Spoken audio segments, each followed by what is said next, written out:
CSHG Logística, HGLG11. Bom, esse é um fundo administrado, gerido e administrado pela Credit Suisse Hedging Grifo, CSHG.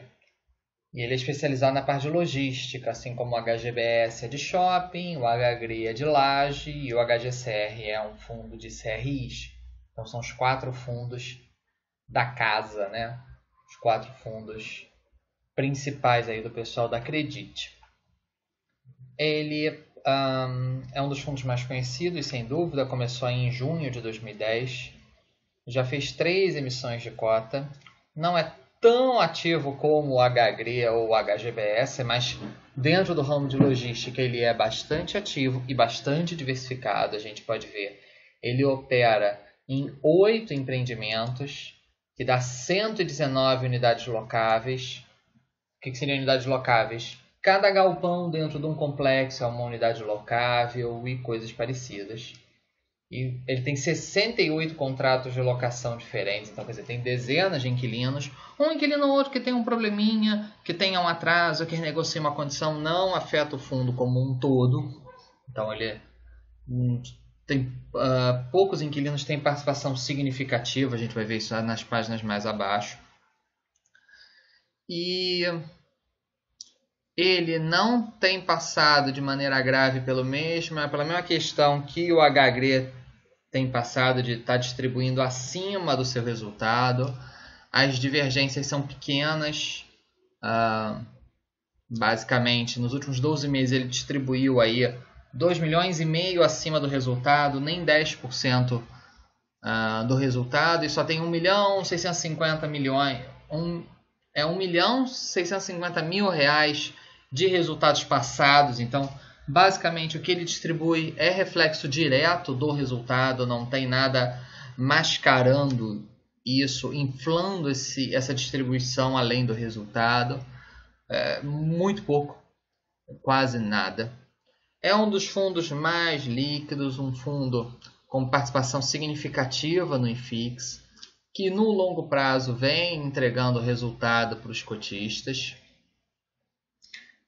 Ele investe tanto em imóveis que são estritamente industriais, quanto em imóveis que ele chama de tipologia flex, ou seja, que podem ser convertidos com facilidade em outros tipos de galpão. Ou seja, hoje está lá uma indústria, mas com pequena reforma, com pequeno ajuste, ele pode se tornar um galpão para distribuição, ou seja, operação de logística mesmo, um galpão para distribuição de um atacadista ou coisa parecida. A gente pode ver que basicamente só tem um inquilino significativo, que é a Kremer, na área de Blumenau, Santa Catarina. De resto, já cai para 5%. E aí vários com 5% ou 4%. Outros até com menos que isso. Então, tirando a Kremer, basicamente não tem inquilinos relevantes.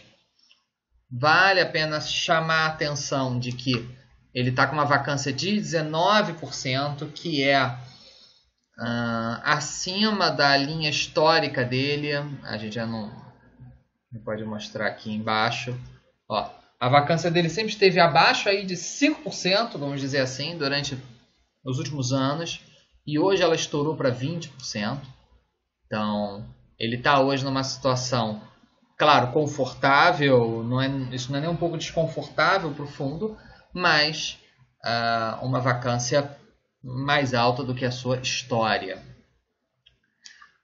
Como ele investe em 8 empreendimentos, em alguns ele tem controle total, ele é dono de 100% do imóvel.